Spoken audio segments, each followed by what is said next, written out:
సామెతలు chapter 11 verse 1. దొంగ త్రాసు యెహోవాకు హేయము, సరైన గుండు ఆయనకిష్టమని వాక్యము సెలవిస్తుంది.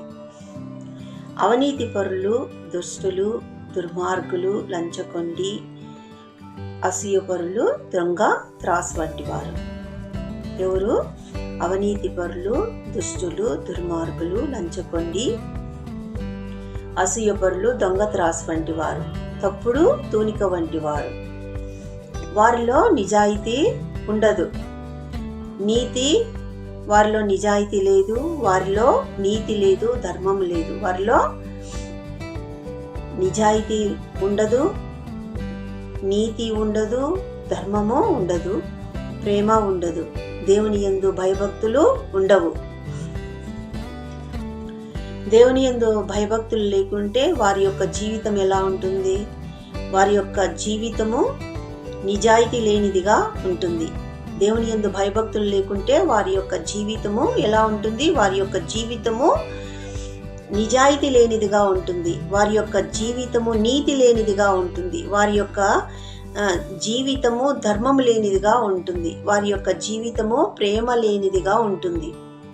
దేవుని యందు భయభక్తులు లేకుంటే వారిలో నిజాయితీ ఉండదు, ప్రేమ ఉండదు, ధర్మం ఉండదు, నీతి అనేటివి ఉండవు. భక్తి లేకుంటే మనుషుకు వారి యొక్క మనసుకు శాంతి ఉండదు. భక్తి లేకుంటే మన మనసులో శాంతి ఉండదు. దేవుని యందు భక్తి ఉంటే మనలో శాంతి, ధైర్యము, మనశ్శాంతి, ఆత్మవిశ్వాసం అనేది వస్తుంది.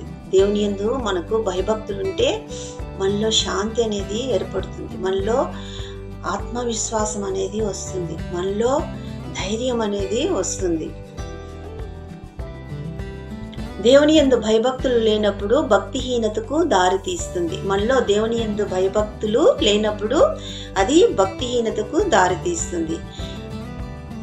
భక్తిహీనులు యెహోవాకు హేయము. భక్తిహీనులు యెహోవాకు హేయము. దేవుని యందు భయభక్తులుంటే మళ్ళీ ఏ గుణాలు వస్తాయి? అదే మనకు దేవుని యందు భయభక్తులుంటే మళ్ళీ ఏ గుణాలు వస్తాయి? భక్తి శక్తిని నేర్పుతుంది. భక్తి శక్తిని, భక్తి శాంతిని, భక్తి ఓర్పుని, భక్తి ధైర్యాన్ని, భక్తి ప్రేమని, భక్తి ముక్తిని, భక్తి జ్ఞానాన్ని, భక్తి మంచిని, నీతిని నేర్పుతుంది. భక్తి ధర్మాన్ని, నిజాయితీని నేర్పుతుంది. భక్తి మనకు ఏమిస్తుందంట? మళ్ళీ భక్తి ఉంటే భక్తి శక్తిని, భక్తి శాంతిని, భక్తి ధైర్యాన్ని, భక్తి ప్రేమని, భక్తి జ్ఞానాన్ని, భక్తి నిజాయితీని, ఓర్పుని, భక్తి ధర్మాన్ని, నిజాయితీని నేర్పుతుంది.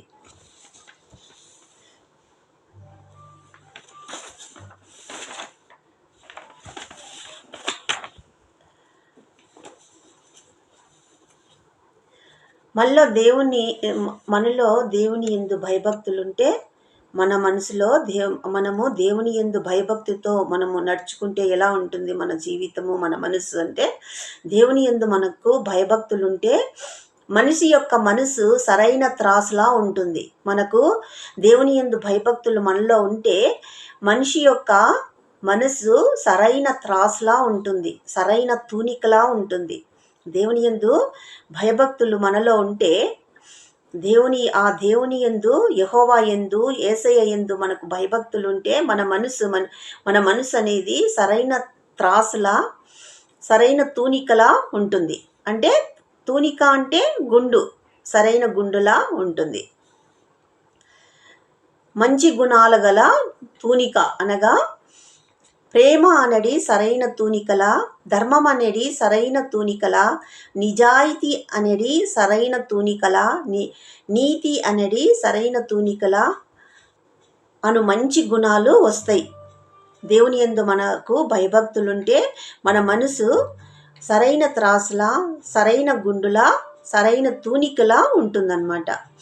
ప్రేమ మంచి గుణాలు గల తూనిక అనగా, మంచి గుణాలు గల తూనిక అంటే ప్రేమ అనేది సరైన తూనికలా, ధర్మం అనేది సరైన తూనికల, నిజాయితీ అనేది సరైన తూనికల, నీతి అనేది సరైన తూనికల అనేది మంచి గుణాలు మనలో అలవడతాయి. కాబట్టి మనము సరైన త్రాసులా ఉండాలి, సరైన త్రాసులా, సరైన గుండులా ఉండాలి. అంటే సరైన తూనికలా ఉండాలి. గుండంటే తూనిక. దొంగ త్రాసు యెహోవాకు హేయము, సరైన గుండు దేవునికి ఇష్టము అని వాక్యము సెలవిస్తుంది.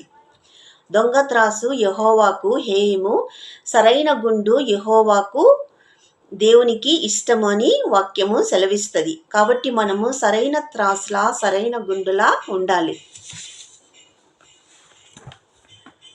యెహోవా యందు భయభక్తులు ఉంటే యెహోవా యందు మనకు భయభక్తులు ఉన్న ఎడల మనలో ఏమొస్తాయి? మంచి సుగుణాలు అందిపుచ్చుకుంటాము. యెహోవా యందు మనకు భయభక్తులు ఉంటే మంచి గుణాలను మనము అందిపుచ్చుకుంటాము. గుణమునందు గుణశీలులుగా తీర్చిదిద్దబడతారు, నీతి నందు నీతిపరులుగా తీర్చిదిద్దబడతారు, సద్గుణాలను మంచి గుణాలను అందిపుచ్చుకుంటారు.